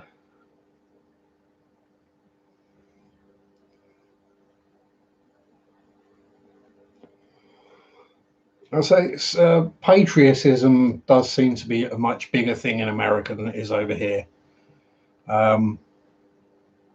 It's generally most of the time it's the idea of patriotism is met with a meh. Now, I mean, St. George's Day isn't even a public holiday. It's just a day. It's like, oh, it's St. George's Day. Oh, well. Normally the first you realise of it is when Facebook reminds you, oh, yeah, don't forget the McRocks. You got to get the McRocks, Ginger.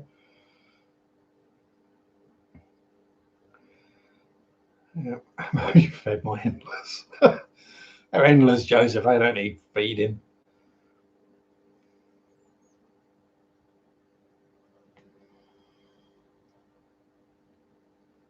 Yeah. I'll say it's a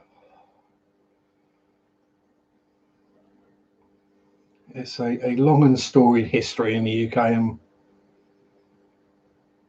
it's we're all a mix of different ethnicities pretty much now. Oh no, you've been ill, Jess. Yeah, it all depends on who the neighbours are and whether they're that kind of person that's going to complain about a flag. I wouldn't complain about it.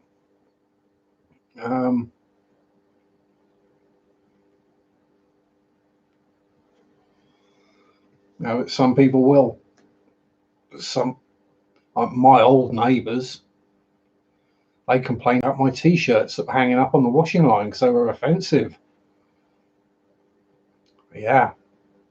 So I complained back about them invading my privacy by staring into my back garden.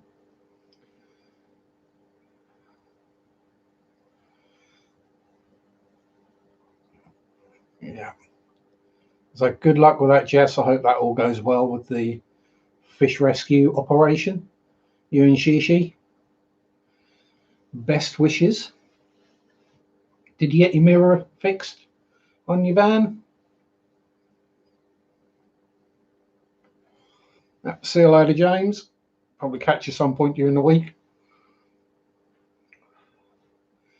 Yeah, I mean, I did fight back a bit too hard though, Brian.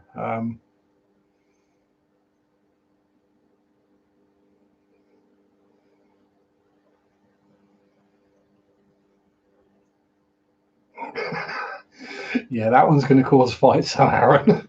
Swapping the red and the white rose over. Oh, yeah.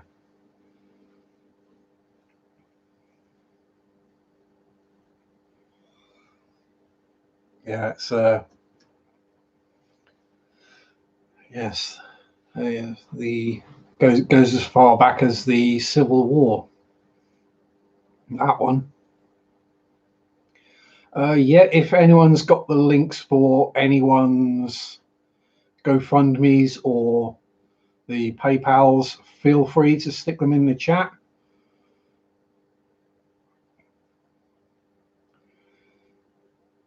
If anyone,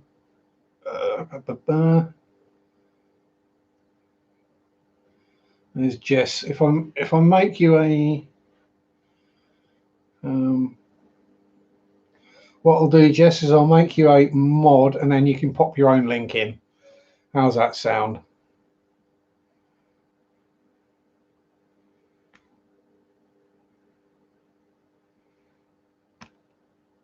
There you go, Jess. You can put your own links, etc., in now if you want.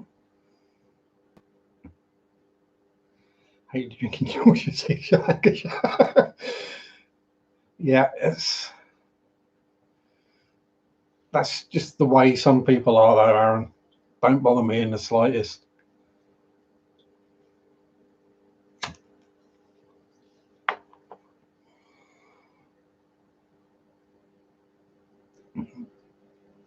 But then I'm the guy that used to walk around with the necklace of razor blades, so you know.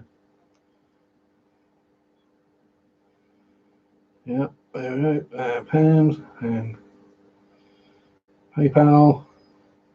There we go. Everyone's links coming up. Chris, have you still got the calendars for sale as well? If you want to stick a link up to your site for your calendars and art. Same with Pam, if she wants to stick a link to her art. Whether it'll do any good, I don't know, but they're there.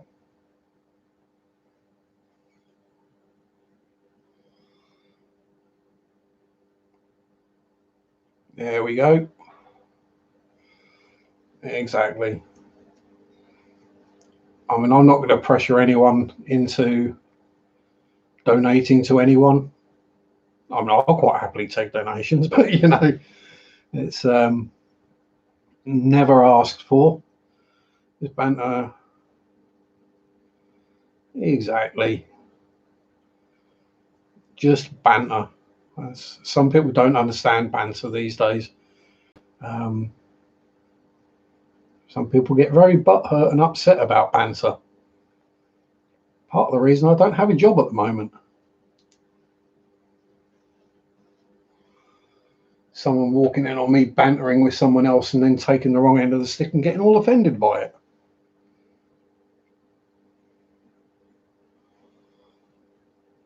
Mind you, we are talking to the same kind of people who get offended when a lorry driver swears. And let's be honest, that's what lorry drivers do. They drive lorries and they swear. But yeah. The word butthurt. Yeah, well, that's probably the politest way I can put it, Mandy. Oh, yeah, the Fishmas Christmas card exchange. Yep. So obviously, I'm guessing that's American based, so I won't put my name in for that or send any cards because it'll cost an absolute fortune either for me to send cards all the way over there.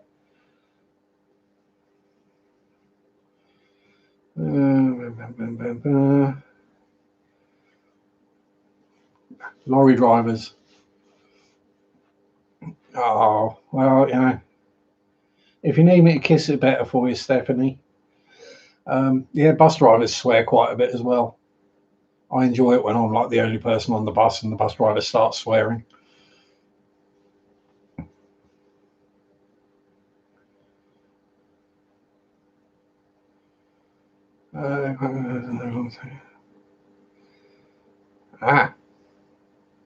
I'm sure that problem will get sorted out at some point.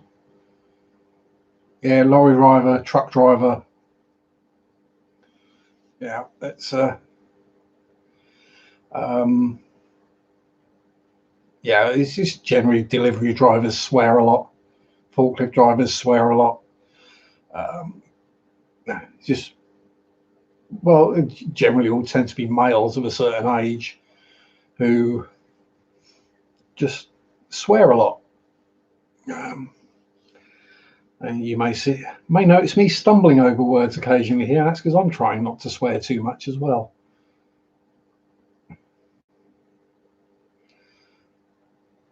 Yep. Let's make Stephanie. If you've got a link there, Stephanie, you can put that up in the chat as well. Before long, everyone's going to be a moderator now. Yep, you're a mod now, Stephanie, so you can pop that up. And he swears like a sailor. Yep, I can make a sailor blush. It's yeah, it's when you can have an entire sentence and every single word is a swear word. Exactly, it's fun. You're too nice and chilled, Derek. You wouldn't do well as a truck driver. Oh, no worries. I made Candy a mod because it was just weird seeing her name not in blue with a wrench beside it. Oh, yeah. I have a way with words, Chris. I can put certain words together in combinations that, yeah. The biggest problem around here for truck drivers is the office will look at a map and go, it's only like there to there. That's easy. You can do that in half an hour. Yeah, but the problem is this is a very rural area. So a lot of the roads are actually single track. And if you get a lorry, a semi, see, I know the American for this. If you get an articulated lorry going down those roads, chances are at some point it's going to back up 3 or 4 miles because someone will come the other way.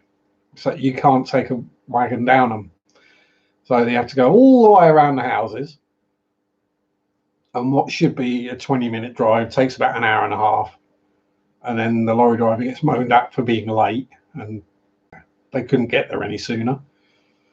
And like we had, was it not Thursday? It was Wednesday. We had a lorry roll over on the main road, which is the main road between Norwich and London, basically, and it's the only road. The lorry rolled over there and blocked the road most of the day. The whole county basically ground to a halt. Yeah, some of the people I have seen driving them though, Derek. I mean, I've been very close to telling them to get out of the cab and I'll park the truck.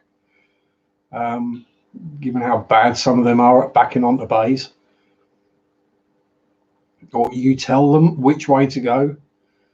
Now, which route to take around the yard in order to get turned around and get back onto the bay, and they ignore you, and then they get stuck. And then they swear. How close am I to London?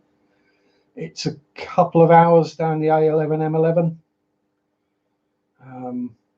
Well, to the outskirts of London. It's probably about 8 hours from the outskirts to the inside of London. But yeah, you don't drive into London. You drive to London, then get on the train. Oh, Peterbilt's, yeah, they're just too big for Europe or for English roads. There we go. We've got the Fishmas Cards links in there now. Yeah, it's a couple of hours. So what is it? It's less than 100 miles to London from here, but that's considered quite a long distance in the UK. You know, small country, and a lot of our roads have been around for hundreds, if not thousands, of years, following the same route. There are roads around here that still follow the old cattle trails. There'll be an S-bend in the middle of the road for no apparent reason. That's because, like, 400 or 500 years ago, there was a pond there.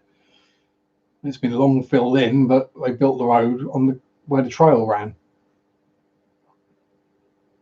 I'll say, if any of you Americans were to look at road maps of some of the UK's towns and cities, you'd wonder how the heck anyone finds where they're going. Hey, Lumpy's here. Howdy, Lumpy dog. You may have been here a while. It's the first time I've seen your name in chat.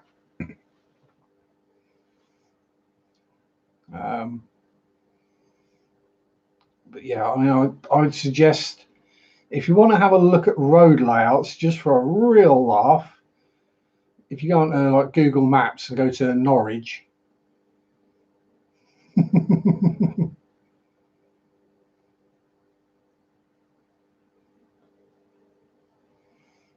yeah, I mean, I'll say there are what are technically roads in Norwich where you can't walk down.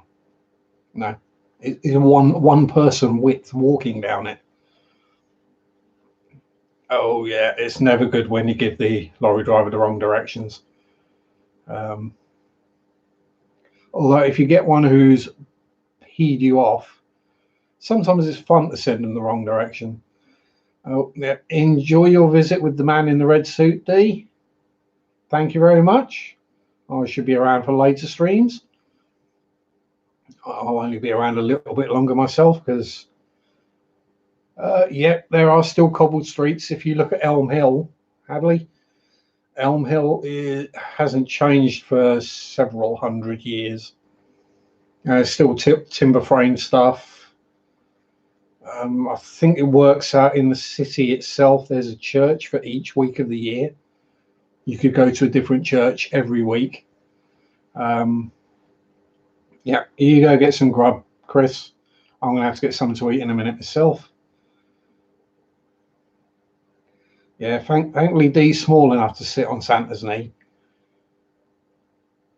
I would be tempted to have wind.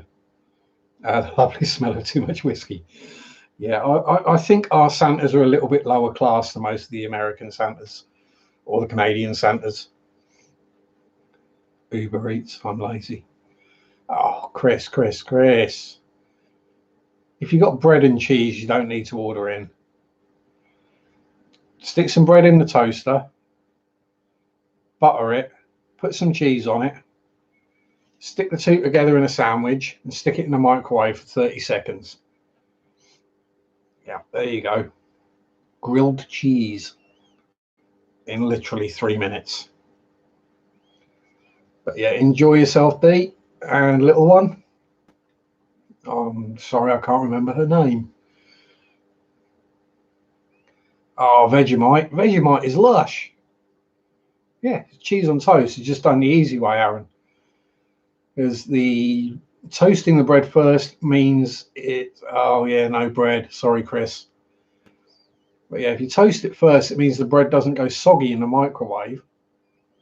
So yeah, you toast it, you butter it, put the cheese on, stick them together in a sandwich, nuke it for 30 seconds. The cheese melts, the butter soaks into the bread. Ooh, special guest. Ooh. Lumpy. Oh, cool. I shall definitely be tuning in for that. Yeah, it's one of my favourite treats. Other than that, I mean, Joseph, cover your ears for a minute. Microwave pizzas. Um, uh, Thank you very much, Jess. Jess. Uh, yeah, Sunday chores. I got all mine done this morning, but it's basically 8 p.m. here. So if I still had chores to do, I'd be in trouble. Yeah, thanks for watching and thanks for your kind comments, Jess. Yeah, gotta have bread in the house. Yeah. Oh, do you remember the old Breville sandwich makers? Those things were evil. No, it's not even a Tesco version, Hadley. It's a Lidl's version. 99p for two. They're actually not too bad, to be fair. They're actually pretty nice. Pepperoni.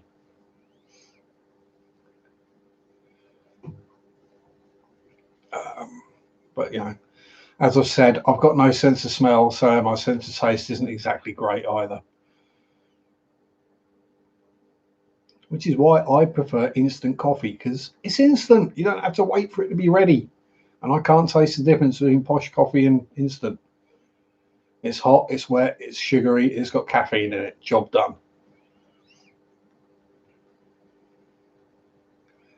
Yeah. I'll say the Breville's, you can guarantee there's two ways you can eat a Breville sandwich. One, you end up with third-degree burns to the roof of your mouth. And the other is it turns to cardboard when it cools down and you break your teeth on it. And never just right. By the time it cools down enough to have that first bite of it, by the time you finished it, it's all cold again.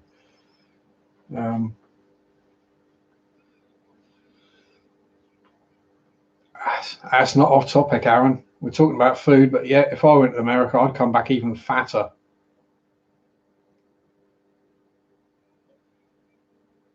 Warmed up sausage and mustard. Yeah, there you go. Nothing wrong with that. As long as it's proper mustard, lumpy dog. Proper English mustard.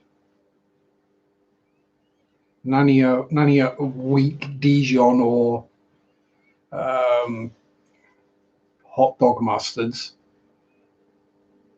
So the Vegemite challenge. If anyone wants to send me, a bit of Coleman's, can't go wrong. Just don't spread it on the same way you would do with the burger relish ones. If anyone wants to send me Vegemite, I'll quite happily eat it. I can eat Vegemite or Marmite with a spoon. It doesn't bother me. Oh yeah, carnation cream. That goes well. Cardboard. This reminds me of proper school dinners. Yeah, unfortunately, I remember those school dinners as well.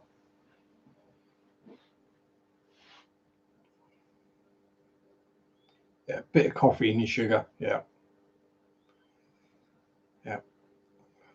2 spoons of instant coffee. 3 spoons of sugar. Half fill the mug with hot water. Then half fill it with full fat milk.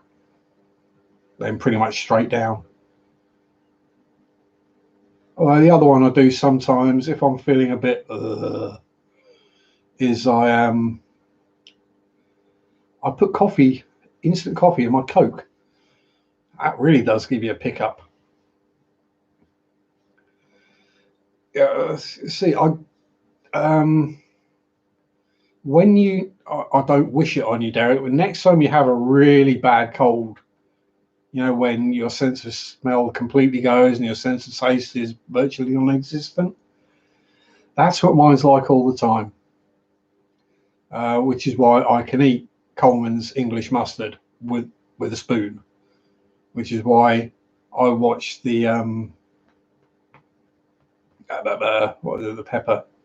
the Carolina Reaper challenges on YouTube, and there's people crying and vomiting and screaming for their mum, and I'm sat there going, why?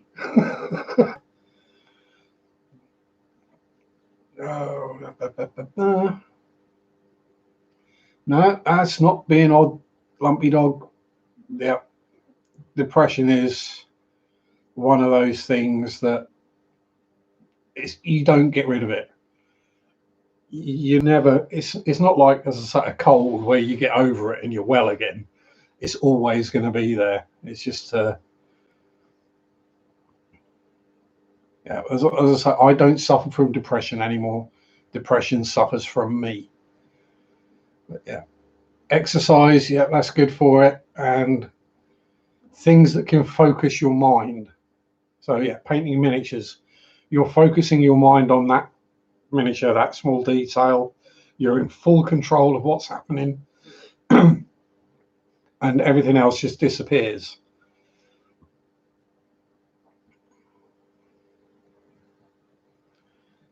Yeah, yeah. I completely get a craving for mustard. Um, Actually, I was reading something about cravings the other day, where when you get a craving for a certain food, it's because there's something in that food that your body is short of. So,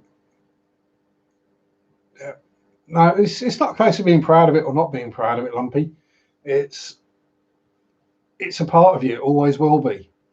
But you know how to deal with it. You know what it is. You know how to get out of it.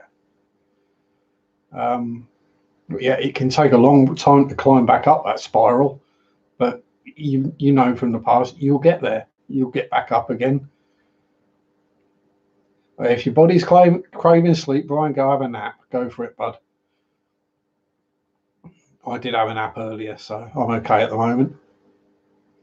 Um, but yeah, so the cravings, if your body is craving something, say for example, your body is craving Marmite or Vegemite. It could well be because you've got an iron deficiency or a vitamin B deficiency, and that's a foodstuff that is absolutely chocker with both of those. If your body is craving something else, there'll be something in that food that is something that your body requires. So if you get a craving for something, eat it.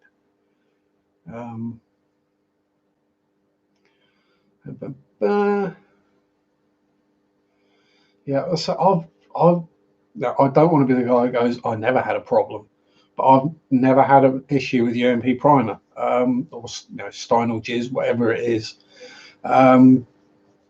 But I'm not subtle generally in the way I spray my primers. It is full bore. It takes me about 10 minutes to prime a tank, maximum, 35th scale. Doesn't take me that much longer if it's, say, a Russian tank that's in 4BO green. It doesn't take me much longer than that to spray the top coat either. It's a case of the experience and knowing how much you can get away with puddling that paint on there or fire hosing it on there without it running, without it doing anything weird. For example, if I'm doing hairspray chipping and I've got a layer of hairspray on, I will spray the paint finer and not as heavy, because otherwise the moisture content of the paint activates the hairspray and then the paint all chips without you wanting to.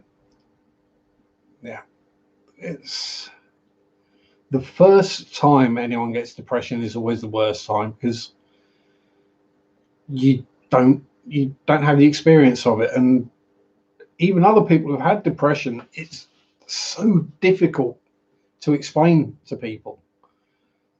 It's so difficult to understand or explain how or why you feel the way you feel. And if you can't understand it yourself, you can't explain it to someone else. Yeah, I'll say patience, yes, it is the key, Lumpy. But I'm kind of renowned as being rather fast builder and painter, especially when it comes to things like tanks. I mean, I'll build something that might take someone a few months to build it, I'll have it built and painted in a month and finished. And I remember a few years ago, there was a group build going on. I forget what the group build was for. It might have been just an RAF one or something like that. But I built the FX 1/24th scale Typhoon, and it was pretty much unanimously told to me, you won't get that built in 3 months, which was the length of the build. So no, it will take you at least that to build it. It's a year challenge to build one of those and paint it. Well, I took that as a challenge, and I built and painted and weathered everything in a month, and that was including FX. I don't think they do any subs, and the ships they do.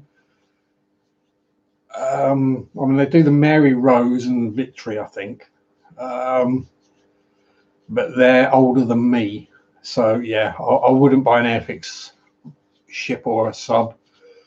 Probably your best bets would be Tamiya, Hasegawa, or maybe Revell. Yeah, just keep painting. Yeah, with that Typhoon, I use the hairspray for chipping. When favorite model is a T90, has to be lumpy. Trumpeter T90, 1300 to 1600 part kit. The hairspray is, you'd spray your primer, then either the rust or the color that you want the paint chips to be. Because in real life, when you have paint chips on a tank, it's because the paint's chipped off and you can see what's underneath. So you paint the underneath color first, in which case I normally go for a rust. So I'd spray several different shades of rusty oranges and browns mixed up all over the tank or vehicle. Then you give it a coat of hairspray, and then you put your top color, your top coat color on the top of that. And then if you use a small paintbrush and a bit of water, what you do is moisten the paint and you start chipping it off, because the water reactivates the hairspray, which lets the paint lift off from the surface below.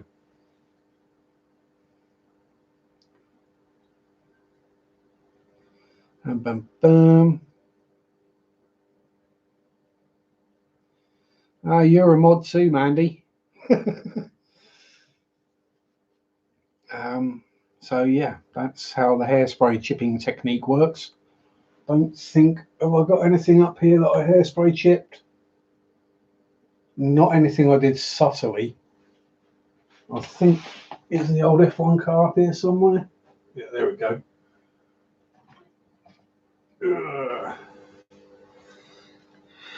This is a Formula One car that I turned into an off-road Mad Max style thing, and that is all hairspray chipped. That was red paint on the top of that. There's a little bit of it visible. As I say, it's heavily chipped and heavily modified. All the suspensions in upside down. The body shell got hacked and chopped about all over the place. All sorts of randomness going on with that. But yeah, that was good fun to do. Yeah, the T90 is an awesome tank. It's quarter of the cost of an Abrams, but not as a course as effective. Yeah, I mean, it's one of those where it's a tank that you can drift. Let's put it that way. Oh, Trumpy T90 is an awesome kit, Aaron. All of them are. I mean, the earlier ones are the cast turret. I think which one is it? Is it the SA? The original cast turret one is approaching 100 pieces of photo etch on the turret. Yeah, I mean, they can look plain, and it's a Tamiya model. Not knocking Tamiya in any way, but Tamiya armor kits I find way too simple for me.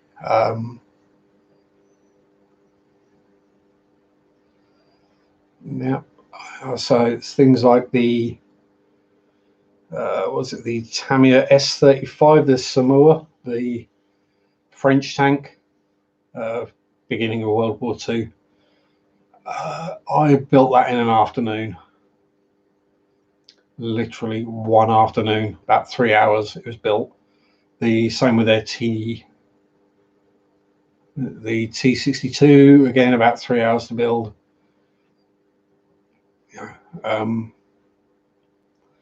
and they're not that much cheaper, as it were, than a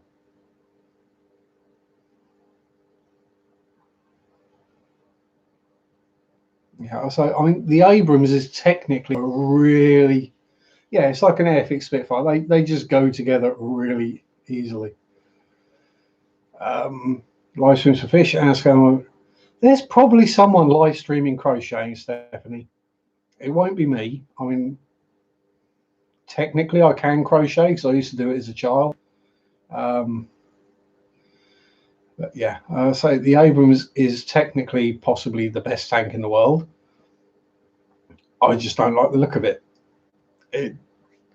And that's the thing with the model is you build what you like the look of. And I like the look of Russian tanks generally. They just look so much cooler to me. And plus the later versions of the Abrams with the Tusk 2, is it? That just looks like it needs flowers planting in all the armor down the sides. To me, anyway.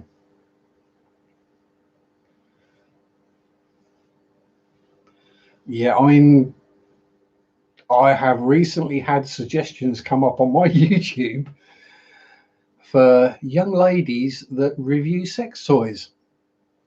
I've not watched them because there are already videos for that where you actually see it. You know, you can see it being used. Yeah, there's going to be people crocheting live. Yeah, the lingerie ones. There's the other ones are the bra testers. It's like, no, you're not doing a channel testing bras. You're doing a channel where you're bouncing up and down and hoping lots of men watch, and they do. Yeah. These are YouTube channels, Mandy. Literally YouTube channels. Yep. Yes, there is. Oh, yeah. I mean, nobody could ever accuse me of being child-friendly, Derek. It's I mean, there's been smoking, there's been minor swearing, there's been pornography, politics. But the only child-friendly thing about this, there's been some pretty fishies in the background. Yeah. Anyway, but yeah, it's one of those things where sometimes I'll stick something on YouTube, and if I forget to turn the autoplay off, you wake up in the morning and yeah, just how the heck it got to. You fall asleep watching a documentary about the Eastern Front in World War II, and you wake up with weird Japanese tentacle porn. Now, how the heck did it get there?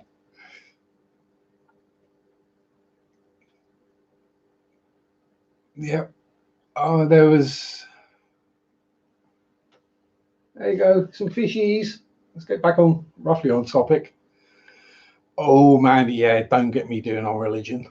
Um, let's just say I'm happy for anyone to believe what they choose to believe, as long as they don't try and push their beliefs on other people. There we go. And that's all I'm going to say about that.